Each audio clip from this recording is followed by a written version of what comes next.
I have to stop you there because we're going to join the conference where Labour MPs are due to be making an announcement. That's Chuka and Muna, I think, coming in there. Luciana Berger as well. I think it's a group of 4 MPs who will be making a statement.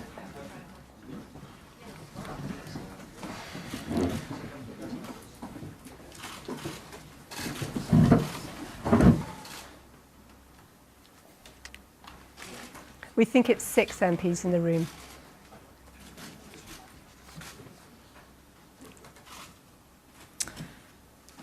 Good morning, everyone, and thank you very much for joining us here today. My name is Luciana Berger, and I am the Labour and...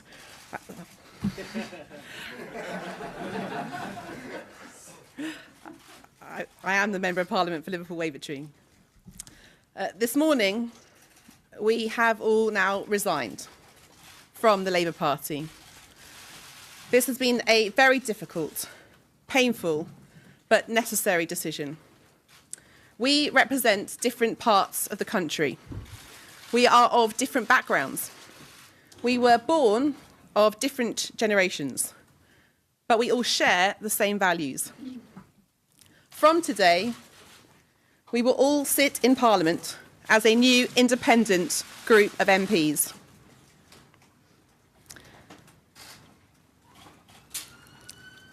For my part, I have become embarrassed and ashamed to remain in the Labour Party. I have not changed. The core values of equality for all, opportunity for all, anti-racism against all, and social justice, the values which I hold really dear and which led me to join the Labour Party as a student almost 20 years ago, remain who I am. And yet these values have been consistently and constantly violated, undermined and attacked, as the Labour Party today refuses to put my constituents and our country before party interest. I cannot remain in a party that I have today come to the sickening conclusion is institutionally anti-Semitic.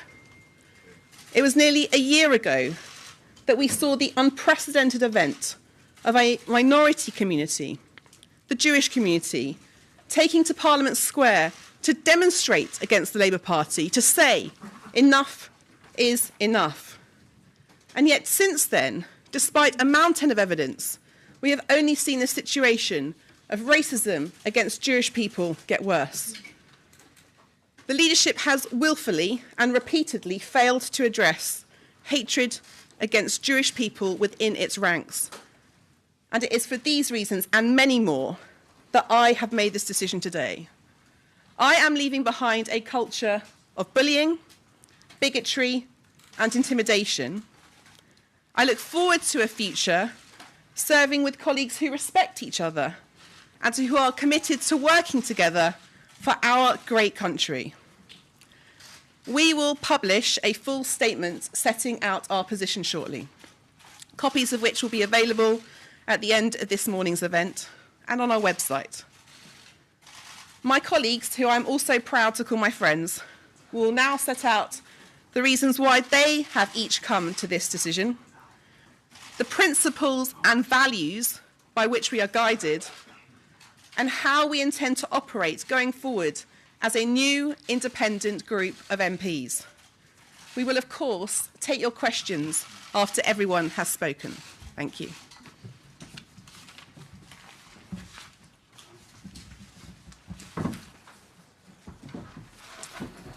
Well, good morning, everybody, and thank you, Luciana.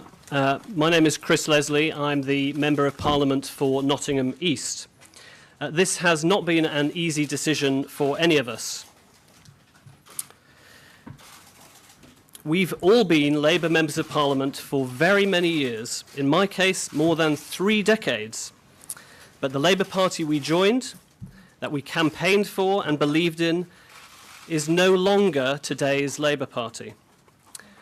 We did everything we could to save it, but it has now been hijacked by the machine politics of the hard left. as Luciana said, our values haven't changed. We absolutely oppose this Conservative government and desperately want an alternative which tackles the barriers of poverty and discrimination by extending opportunity for all. But British politics is now well and truly broken.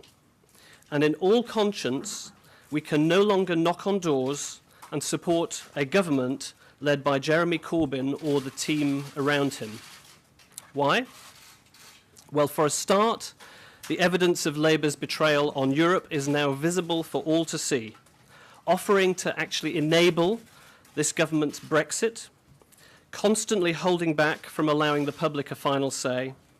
Conference policy has been cast aside, no guaranteed full participation in the single market anymore, no exact same benefits, no movement towards a people's vote. Choosing to stand by while our constituents' lives and future opportunities are hurt by Brexit is a fundamental violation of Labour's traditional values. But our differences go far deeper than Brexit. The past 3 years have confirmed how irresponsible it would be to allow this leader of the opposition to take the office of Prime Minister of the United Kingdom. Many people still in the Labour Party will privately admit this to be true, but we owe it to our constituents now to say it publicly and honestly.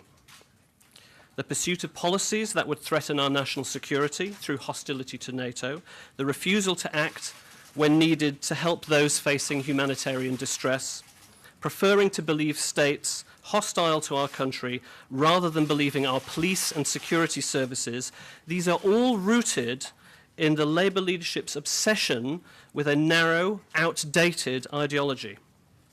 They're hostile to business, large and small.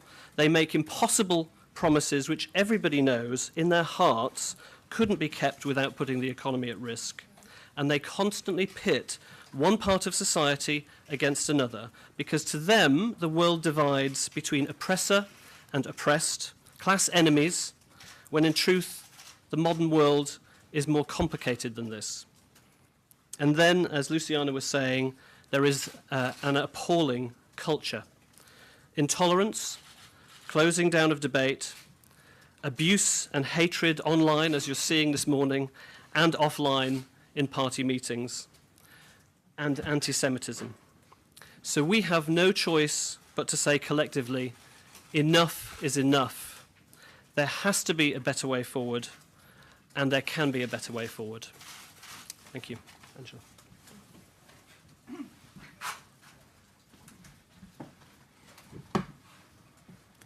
Good morning, everyone, and thank you, Chris. My name is Angela Smith. I am the MP for Penistone and Stocksbridge in South Yorkshire. I was born to a Labour family in 1961. My father was a printer by trade, and my mother started work when I was a teenager, eventually moving on to a job as a receptionist in the NHS. For my parents, working class pride was not about enjoying poverty and wearing it as a badge of honour. It was about self-respect and believing that we could do better, that there was nothing wrong in getting on in life.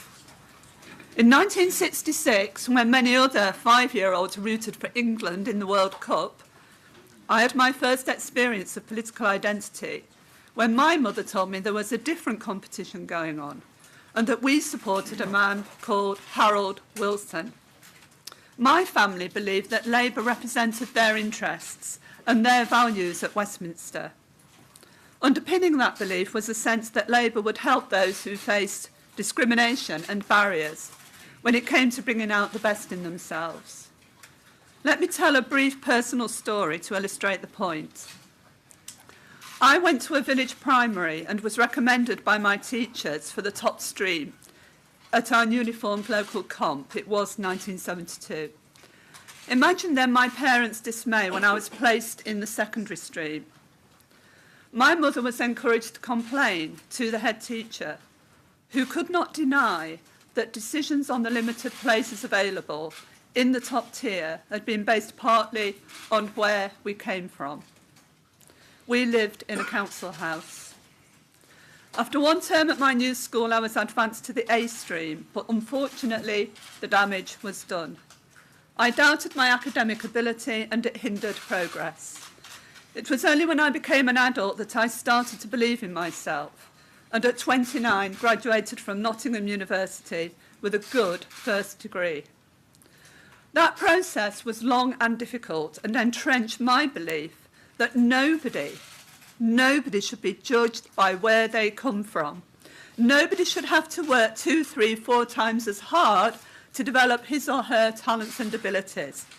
We all have something to offer, whoever we are. Most people are like my family. They do not want to be patronised by left-wing intellectuals who think that being poor and working class constitutes a state of grace. What they do want is a fair crack at the whip and opportunities to succeed. They also believe that everyone in our country bears a responsibility to make a contribution towards keeping our society safe and prosperous. But these values are no longer valid in today's Labour Party. And that's why I have made the very painful decision to resign my membership and become an independent MP with my colleagues and friends here today. Gavin will now talk about our shared values.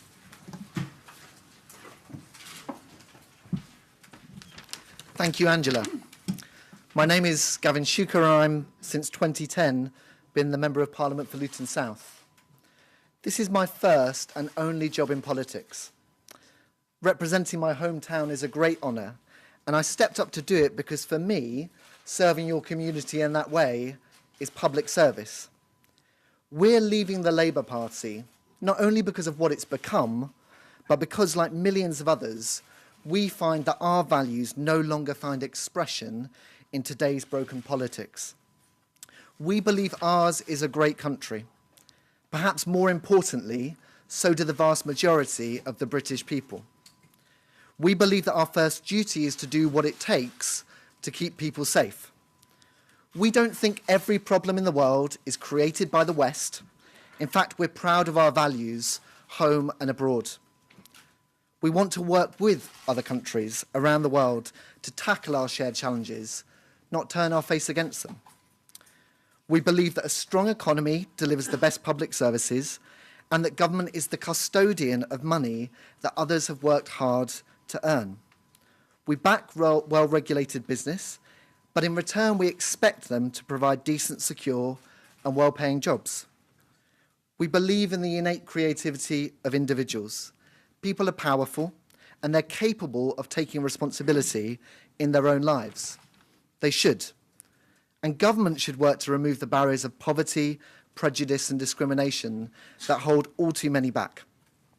We believe in strong democratic institutions, a free press, the rule of law and a politics that doesn't only bow to the loudest voices. We're sent to Parliament to exercise our best judgment and provide leadership. We're representatives accountable to those that elect us. And we believe that these are values that are shared by the majority of the British people, our friends and our neighbours. These are values that once would have been considered mainstream in our parties of government, but not anymore. Today they seek to set our communities against one another, poisoning our debate and dividing our country. At the root of today's broken politics lie our broken political parties, guilty of a willful failure of action and an abdication of responsibility. The complete absence of leadership at the moment our country needs it most. Competing visions of the past, providing no hope for Britain's future. To express these values in today's Labour Party is no longer possible. It's turned its back on the British public, their hopes and ambitions. That is why we've taken this step today. Thank you, Gavin. Good morning, everybody. I'm Anne Coffey, the Member of Parliament for Stockport, a town I've represented for nearly 27 years. It is a great privilege to be an MP. My father died a year before I was elected. He would have been proud to see the chance for a better life he had fought to give me realised in an achievement beyond his dreams. He believed passionately in education. But without the Wilson's government's commitment to providing alternative routes to higher education through expanding places in polytechnics, I would not have got a degree. Hope and determination of an individual by itself is not enough. I spent 20 years working as a social worker with families, but social work cannot be a response to inequality and lack of opportunity.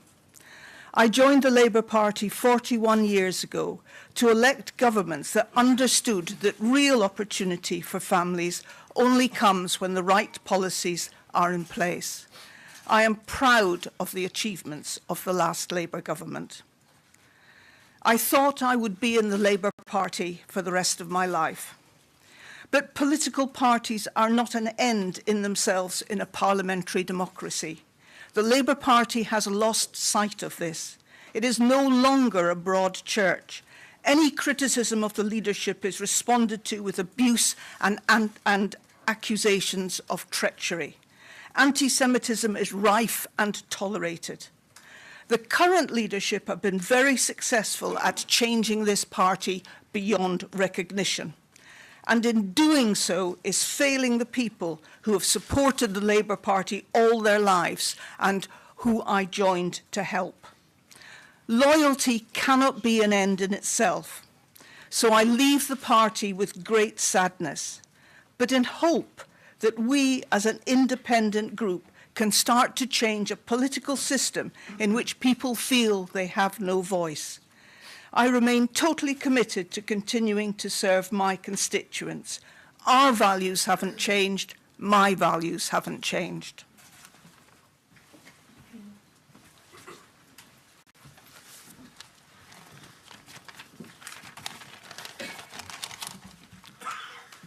I'm Mike Gapes, the Member of Parliament for Ilford South.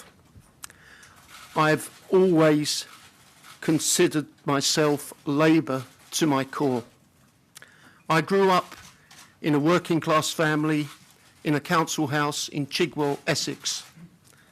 My dad was a postman and trade union branch secretary. My mum worked in a newsagent shop.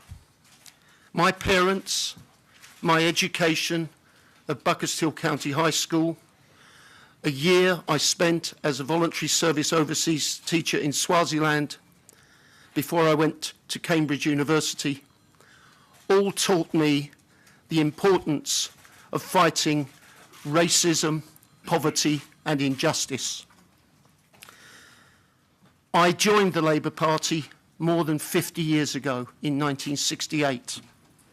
I've been active at all levels since then, from Young Socialist branch treasurer to chair of the National Organisation of Labour Students, and I worked for 15 years in the Labour Party headquarters, including as head of the international section of the party. And since 1992, I have been the Labour and Cooperative Member of Parliament for Ilford South.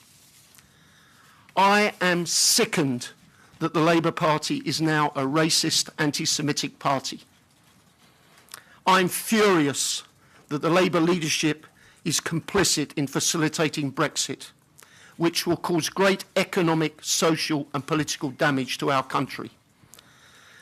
Jeremy Corbyn and those around him are on the wrong side on so many international issues, from Russia to Syria to Venezuela.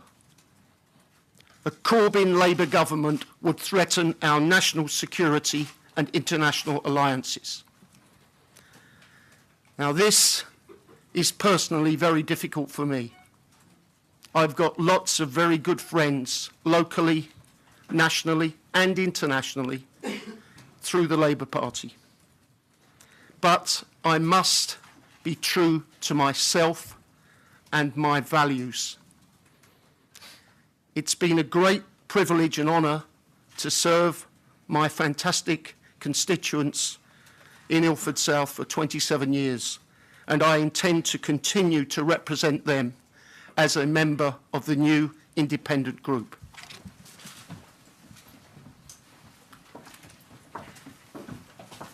Thanks, Mike. I'm Chuka Umunna. I'm the Member of Parliament for Streatham, the area I'm from and grew up in. As you've heard from all of the contributions, the values which have driven our decision today are shaped by who we are, where we are from, our experiences. I'm of mixed heritage. You might not be able to tell. I'm a quarter English, a quarter Irish, and half Nigerian. My forebears came to this country driven by the hope and optimism that if you put the effort in, you can get on and lead a good life in Britain. My father arrived from Nigeria with no money, and he worked his way up to become a successful entrepreneur. In spite of the prejudice he experienced, the platform this country gave him to succeed was Britain at its very best. But we've had our ups and our downs. He, the only breadwinner in the family, was killed in a car crash when I was just 13. His death taught me that regardless of your circumstances, people need one another. We want our families to get on in the good times, but my gosh, we need to support each other through the bad times. Too many in Britain face barriers in fulfilling their dreams, their potential, and people don't get the support that they need. We believe it doesn't have to be that way.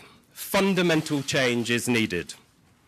Now, the last few years have shown the established parties are simply not up to this challenge. They can't be the change because they have become the problem. They have failed to provide the leadership and clear direction which the UK desperately needs. They are deeply divided. They have failed to fulfil their duties with the competence the public rightly deserves. They've put their party political interest before the national interest, and they don't represent the complex tapestry which is modern Britain. Now, there are those who will say there is no alternative. We are doomed to be saddled with the same old politics, that we have to settle for voting for the least worst option, or, simply to keep the other lot out, stop them from getting in, that no matter how incompetent they are, we have no option but to vote for these people. We reject this completely. When our democracy is failing, the British people have overcome the hurdles over history to build a better future. We demanded elected MPs take precedence over unelected lords. We insisted working men and women have the vote. We said our parliament should better reflect and look like the country in terms of gender and ethnicity, and now we have got to change our politics again. It is time we dumped this country's old-fashioned politics and created an alternative that does justice to who we are today and gives this country a politics fit for the here and now, the 21st century, not the last one. So we've taken the first step in leaving the old tribal politics behind, and we invite others who share our political values to do so too. You might come from a Labour background, but you might come from other political traditions. And yes, it's a difficult decision. Make no mistake about that. But think about it. You don't join a political party to spend years and years fighting the people within it. You get involved in politics. You join a party to change the world. So we invite you to leave your parties and help us forge a new consensus on a way forward for Britain. We will sit together as an independent group of MPs in the House of Commons from here on. We haven't yet assigned roles or responsibilities between us, but we will have our first formal meeting as a new group of MPs in the coming days. We want to finish today by speaking directly to the people who send us here, the British people. For far too long, political parties in Westminster, parties of which we've been a part, have been failing you. If you're sick and tired of politics as usual, well, guess what? So are we. That's why we've done what we've done today and why we commit to do things differently. We don't have all the answers, so we'll treat people like adults and be honest about the tough choices facing Britain. We don't have the big money or infrastructure of the political parties. All we can do is direct you to our website. Please sign up. And we're asking you to help us shape what the next step should be. Building a new politics cannot be done in committee rooms in Westminster. So we want to invite you, the British people, to join us in this endeavour. If you want an alternative, please help us build it. The bottom line is this: politics is broken. It doesn't have to be this way. Let's change it. So the sustainability is here. We need to get to that. Thank you very much, Chuka. Before we go to the question and answers, I look forward to taking any contributions or questions you may have. We would just like to take this moment as a group to extend our thanks to our family and our friends and the volunteers that join us here today. We would also like to extend our condolences to the family and friends of Paul Flynn MP, who we learned passed away yesterday. It's going to be so divided. I'm now going to open it up to questions. The Conservatives going to win. But There is a microphone. There's one on that side. Thank you. Thank you very much indeed. BBC News. A question really to all of you. Many of your colleagues in the Labour Party are going to feel that you have let them down. Some of them may even feel that you are betraying them by leaving, where you should be sticking together. What do you say to your colleagues and to members of the Labour Party who feel that way? And secondly, do you accept that by leaving, because of the way our political system works, that makes a Tory government more likely at the next election? Thank you, Laura. I'm going to ask Mike. I made this decision, and it's a very difficult decision. After a very great effort, I did stay and I did fight, and I've been fighting battles on Twitter and elsewhere, and you see the reaction I've had over recent years. There comes a point where you have to recognise this is not the Labour Party that you were in. It has changed. And it has changed at all levels.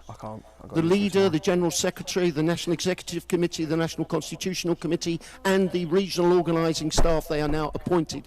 This is not the Labour Party that I fought to save when Neil Kinnock was leader.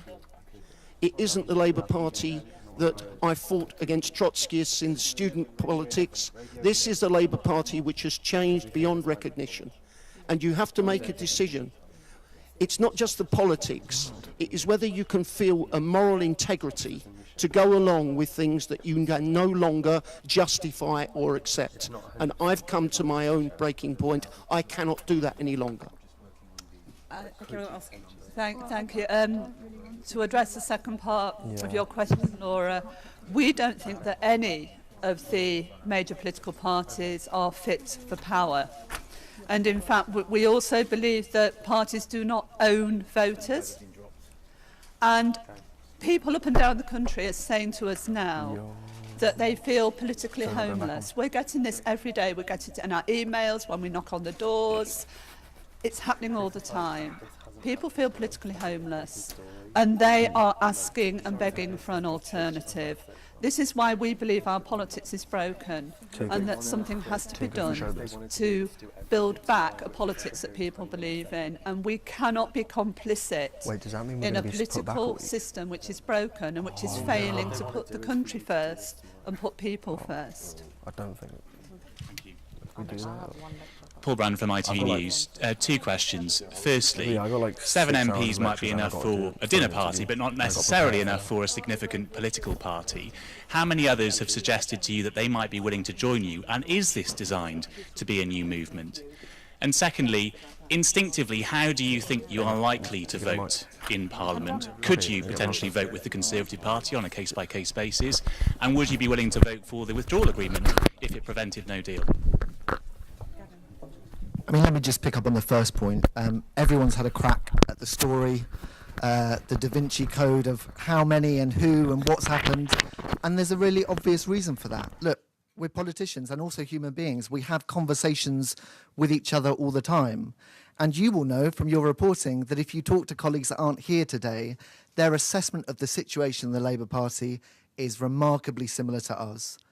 It is an incredibly hard judgment to come out and to make this stance today. There will be some who will see this today and will be agonising about what to do because they agree with our analysis, but it's hard to do something new. It's really hard. So look, absolutely, we might have a great dinner party with Seven. I'm confident, however, that the arguments we're making, the recognition that neither of these parties are any longer fit for government, must impress on our colleagues the choice. And the choice for Labour colleagues is whether they're willing to go out and defend electing a Labour government with its views on anti-Semitism, national security, and its enabling of a hard Tory Brexit. Just on the point that you raised, Paul, about, you know, a new movement, what have you. Look, the usual way that things are often done in Westminster is a little bit, you know, you have a podium, someone goes up and tells you how it's going to be. We're clear that there needs to be an alternative. People cannot be saddled with this appalling choice of incompetence, frankly. But the idea that you can kind of cook this up in Westminster is not the way that I think people want things to be done. So we want to invite all those, that there are millions of people who are watching what we're doing today, we believe, who feel politically homeless. But we need to get everybody involved in working out what the alternative should look like, its form, its structure. And so we're not being dishonest. Look, we think there needs to be an alternative. But for us to stand up, pontificate, declare a manifesto and all that at this stage on day one of us having just left a political party, I think would be getting a bit beyond where we need to be today. Just on how you'd vote, sorry, instinctively, how do you think you Well, on that, look, vote with the government? we've put out our values. You will see on our wonderful new website, theindependent.group. If I haven't got that right, Luciana will discipline me. But visit our website. You will see our list of values, who we are, what we believe, because that's where this comes from. It's about who we are, and you've heard a bit, we deliberately have told you a bit of a story about ourselves as people, because if politics isn't people, it's nothing, right? So we will decide on how we will vote on different things according to our values, and we are independent, by the way. So it might be that we have different views on different things, but the consistent point, the meeting point is our values. And like we said, it's not just Labour people who would necessarily subscribe to that, people from other political traditions. And make no mistake, it's not just Labour MPs who are privately wrestling with their consciences on this every single day. We know of lots of other members of Parliament in other parties too. The whole thing is broken, so we've got to change it. Tom Rayner from Sky News. Would you now be prepared to fight by-elections, either by triggering them yourself or if they are brought about by constituents that are unhappy? And secondly, if you could explain why now? Was there a moment, a particular trigger for deciding to make this announcement today? Ask Chris. Yeah, I mean, I think in a way those two parts are answered by the same thing. I mean, we are at a time of massive national upheaval and crisis, and elections, general election, by-elections are absolutely not what is needed right now. We were elected in 2017. In our constitution, you don't just vote for a delegate with a particular party colour, you vote for an individual. And we feel that it's a fundamental principle in our parliamentary system that we use our judgment and our integrity to guide how we react to different events and circumstances. So, of course, for myself, the Brexit saga has been very much a tipping point. You know, I've been trying for a very, very long time to push and cajole and nudge the Labour Party to do what I would regard as its traditional values to point it towards, which is protecting jobs and livelihoods. But instead, we've seen a consistent attempt to put sort of political calculations above what I regard as the national interest. And that, for me, has been a tipping point. But there's a combination of issues, as you've heard today. So there's one more at the front, then I'm going to come over to this side. Thanks. Thank you. Andy Bell, 5 News. What do you say to those that you've basically just jumped before you're about to be pushed, that you had no place in the Labour Party and you weren't prepared to fight anymore to try and change policy on a whole range of fronts? You could have stayed, you could have fought, but you've just given up. I'll take that question, thank you. I don't think anyone can accuse any of us sat here on this platform of not speaking out and challenging what we see to be wrong and standing up for those values that we've all set out this morning. It's not easy always to speak out, particularly when, as many of us have alluded to, there is a culture which seeks to suppress That's speaking out. And I certainly, when I joined the Labour Party, thought I was joining a broad church. And it's now clear that that broad church, which brought many of us into the Labour Party, no longer exists. And therefore, we have to be true to ourselves and true to our values. And it would be much easier for us if we just kept quiet and kept our heads down. But we don't believe, or I certainly don't believe, that's what I came into politics to do. We came into politics to make a change, make a difference for the communities that we are privileged to elect to represent, and to also make a change for this country. And the status quo and carrying on as normal, in my view, is just not acceptable. Gary. Behind you. Oh, thanks. Gary Gibbon, Channel 4 News. An awful lot of echoes here with the launch of the SDP and the words that they kicked off with in their declaration. Have you learnt any lessons from what happened to them? And why aren't you launching a centre party today? Is it because you haven't had any Tories turn up yet? Thank you. I'll ask Angela to come back on that. Thank you, Gary. Look, I just don't think the comparison with the SDP stands up to scrutiny.